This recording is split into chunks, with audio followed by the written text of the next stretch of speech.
Victoria's lockdown is failing. Let's have a look. Hello everyone, Florian.heise here, and welcome to another episode of HeiseSays. Grab your stein of coffee, because I've got another dose of that doomer news you all love. Earlier today, for my first video, I did something a little different. I've started to track the number of cases or recoveries that we're having. You can have a look at this video here, but it looks quite good because, well, in Australia and New Zealand now, as of today, we've got over 15,000 people that have recovered. Over 15,000 people that have recovered, which is fantastic news. I'm going to start doing that every day. And it'll be interesting just to compare the views that the video I did this morning gets compared to this one, which is going to have a slightly more different tone based on, well, the article that we're looking at. So, coronavirus cases are not falling as steeply as expected despite Victoria's stage 4 lockdown. Now, here's the thing. These restrictions, the economic complete lockdown, the restrictions on personal liberty and freedom, there's little basis of that it is going to have an effect. You need to do a comparison analysis on, well, the benefit of restricting people's freedoms, the benefit of containing people, compared to opening up the economy. It's a cost-benefit analysis, and sadly, that's in people's lives. Now, I did a video some time ago regarding disease mitigation, and I will bring this up right here when I can find it. And this is the article. It's entitled "How a Free Society Deals with Pandemics According to Legendary Epidemiologist and Smallpox Eradicator, Dr. Donald Henderson." Now, this is an expert. And this was written, he wrote a paper in 2006 when people were suggesting, well, significant restrictions, limitations on the economy. And I will link to that video, everyone. You can find that on my channel. I go through the entire paper. But I want to just draw everyone's attention to this conclusion, and I'll bring it into my regular references that I draw upon. Experience has shown that communities faced with epidemics or other adverse events respond best and with the least anxiety when the normal social functioning of the community is least disrupted. Strong political and public health leadership to provide reassurance and to ensure that needed medical care services are provided at critical elements. If either is seen to be less than optimal, a manageable epidemic could move towards a catastrophe. Now, here's the thing. He goes through in this paper and looks at all of the strategies that we are actually implementing now. All of the different ones. Maintaining personal distance, school closures, probation of social gatherings, travel restrictions, home quarantining, large-scale quarantine measures, hand washing, and use of antiviral medications, home isolation of sick people, and isolation of sick people in hospitals. And this was based on influenza. Now, I encourage you to all go through this paper if you haven't, or watch my video if you want to listen to someone read it to you. But I think it's certainly something that should be discussed, because there is a price that we're paying for these restrictions. There is a price that we are paying. This is part of the reason why I want to start looking at the recoveries, is to at least get a bit of positivity out there about this, because there are people that are trapped at home. And are thinking the only way out is drastic action. And there's anecdotal evidence that I'm seeing on Twitter and other things that this is significantly increasing. Reach out to people that are in trouble. That's what I encourage everyone to do. And if you're in a position like that, seek some help, because it'll always get better. There's always better times, no matter how dark it seems. I mean, think about it. There's all these people thinking this is the end of civilization. Humanity will survive, no matter what, one way or another. It will continue. Just take a stoic attitude and go along for the ride. It's the easiest way to deal with life. So let's have a look at this, everyone. Let's have a look at this. Victoria's coronavirus numbers are not falling as steeply as expected, despite Melbourne's strict stage 4 lockdown being in place for 2 weeks. Cases have dropped in the past week from a record high of 725 on the August 6th to less than 300 in recent days, including 282 on Monday. I wonder how many people have it and aren't getting tested. Can you see that happening?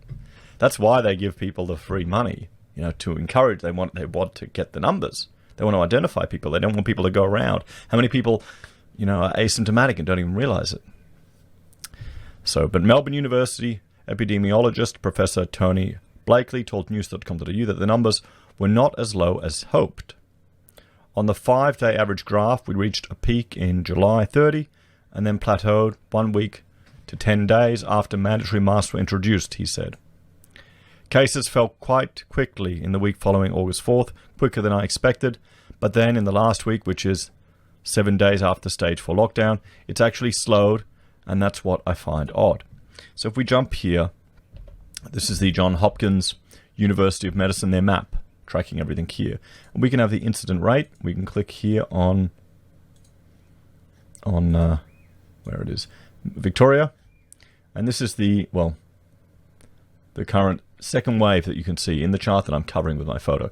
You can see the second wave here in Australia, where it's increasing. The first one, and here's the second one, mainly in Victoria. We can see the incidence here in Melbourne, 256.82 per 100,000 people, and the cumulative cases are 17,000. But I like this one here, the active cases. And we click here and you see the recoveries, over 9,000 recoveries. Over 9,000 recoveries, everyone. People are recovering. People are recovering. But, this puts into question, are these lockdowns worth it? Are this slight reduction in cases, are they worth the strict economic price and other human tolls that we're paying? That is the question that we'll need to ask. That is the question that I would call for a royal commission into after all of this is settled. Because looking at the fatality ratio, everyone. Look at the case fatality ratio. 1.96%. That's the case fatality ratio. And that's only of the cases that they've identified.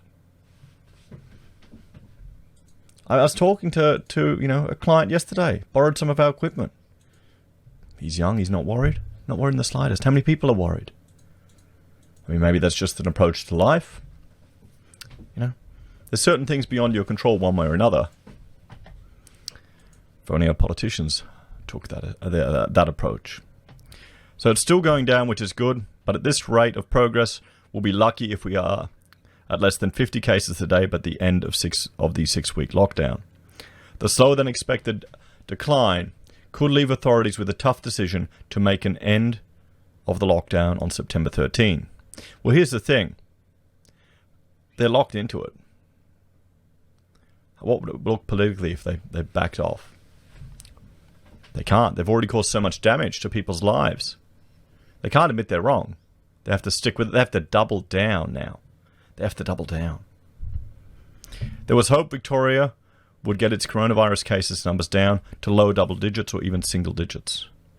Victorian President of the Australian Medical Association, Associate Professor Julian Raitt, told Today on Monday that low double digits would be very manageable for contact tracers, and Victoria could look forward very likely to the measures being relaxed at that point. I think many of my colleagues would like to see zero numbers, but I think more realistically, if we get down into the low double digits or even perhaps the single digits, that would be very manageable, he said. The idea would be that at that point, you can have very aggressive contact tracing and be able to find all the possible contacts and test and isolate them as required. I think once the numbers get down to a very low level, it's a much more manageable situation than it currently is. However, if Melbourne ends its stage 4 lockdown with Victoria still recording 50 cases a day, this would remain a challenge for contact tracers. In contrast, New South Wales is dealing with about 20 cases a day. I was currently hoping for better than 50, Professor Blakely said. But let's see how we go. Maybe things will steepen up in the next week. Professor Blakely, who previously warned Victoria may regret not going into a strict lockdown earlier, said the slowing decline in cases may be due to continuing circulation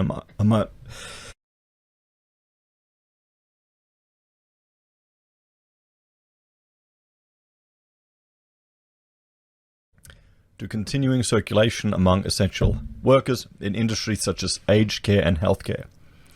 This is the big thing.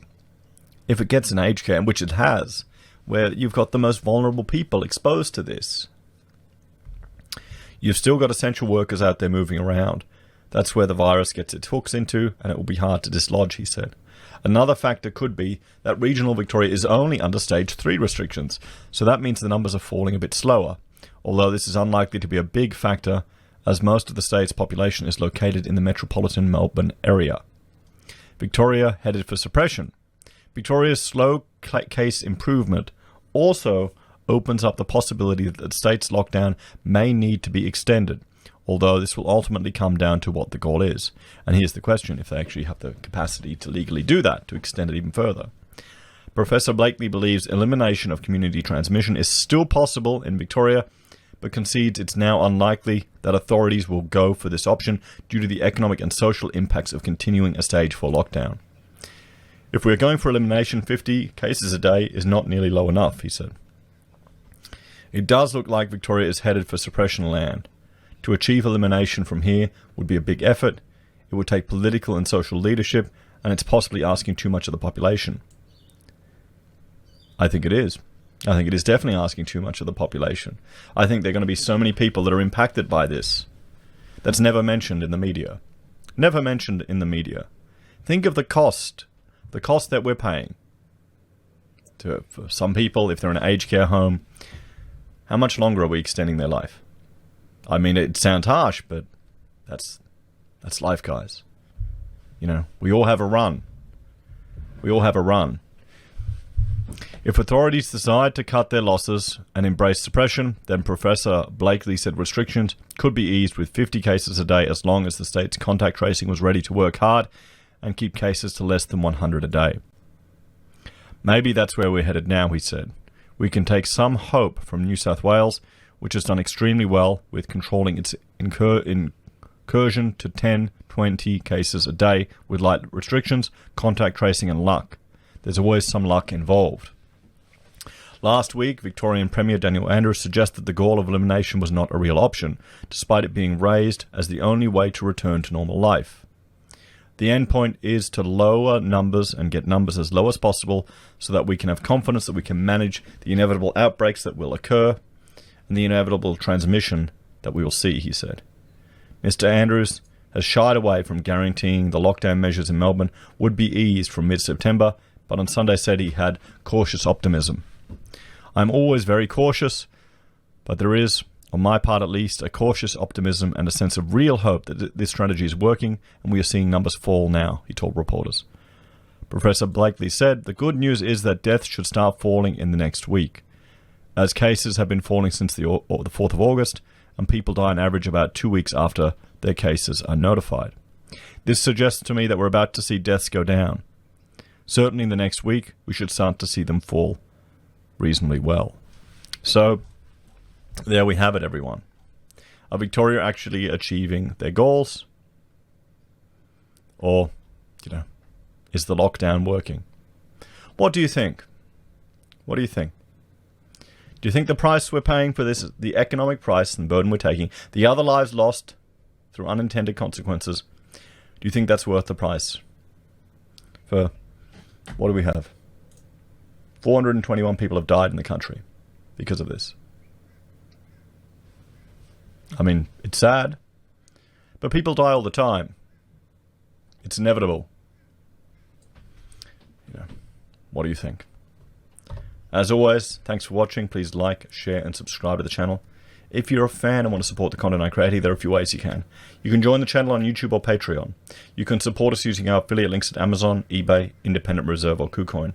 You can buy a merch from HeiseSays, use Gold Pass from the Perth Mint, or support us via PayPal. Take care, everyone. Have a great day, and I will see you all in the next episode.